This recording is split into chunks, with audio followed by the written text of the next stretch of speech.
నియోజకవర్గంలో పెద్దాపురం, సామర్లకోట, ఉస్నేపురం గ్రామాల్లో పెద్దాపురం ఎమ్మెల్యే నిమ్మకాయల చినరాజప్ప పర్యటించారు.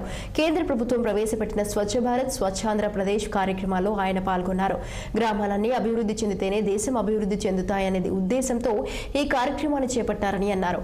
దీనిలో భాగంగా సామర్లకోట రింగ్ సెంటర్ నుండి గాంధీ బొమ్మ వరకు ర్యాలీ నిర్వహించి చీపుర్లతో రోడ్లను శుభ్రం చేశారు. అనంతరం స్వచ్ఛతపై ప్రతిజ్ఞ చేశారు. అనంతరం ఉస్సన్నపురం గ్రామంలో ఏర్పాటు చేసిన సభలో రాజప్ప మాట్లాడుతూ 2019 తెలుగుదేశం హయాంలో గ్రామాలకు ప్రాధాన్యతనిస్తూ డ్రైన్లు, రోడ్లను అభివృద్ధి చేశామని అన్నారు.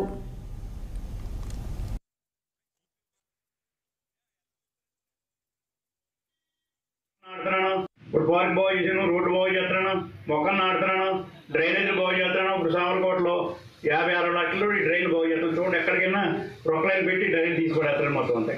మీ గ్రామం ఉంది, మీ గ్రామంలో నేను మంత్రిగా ఉన్నప్పుడు ఇక్కడికి సిమెంట్ రోడ్లు వేసి డ్రైన్ బాగు చేయాలని ఆలోచనతో ఆ రోజు మా స్పీకర్ గారు అనేటువంటి శివప్రసాద్ గారిని తీసుకొని ఇక్కడ చేయించాను. మీ గ్రామం నీట్గానే ఉంటుంది. నీట్గా ఉన్న కొన్ని ఇబ్బందులు ఉన్నాయి. ఆ ఇబ్బందులు అధిగమించాలంటే మీరు అందరూ సహకరించాలి. సహకరించి మీ గ్రామాన్ని ముందు ఆదేశంగా తీసుకుని మరి మీరందరూ కూడా చిన్న గ్రామం కనుక, పెద్ద గ్రామాలు వేరేగా ఉంటాయి. చిన్న గ్రామాలు కనుక చెత్త ఎవరు కూడా వేయకూడదు. చెత్త వేసుకుంటే ఎవరి తేడా మనకే వస్తుంది. చెత్త వేస్తాం, అక్కడ దోమలు ఏర్పడుతున్నాయి, మనం కొడుతున్నాయి, మనం హాస్పిటల్కి వెళ్తాం, ఫీవర్లు వస్తున్నాయి. అన్నీ ఏంటి కారణం? ఇది చెత్త వేయటం ఉన్నాయి.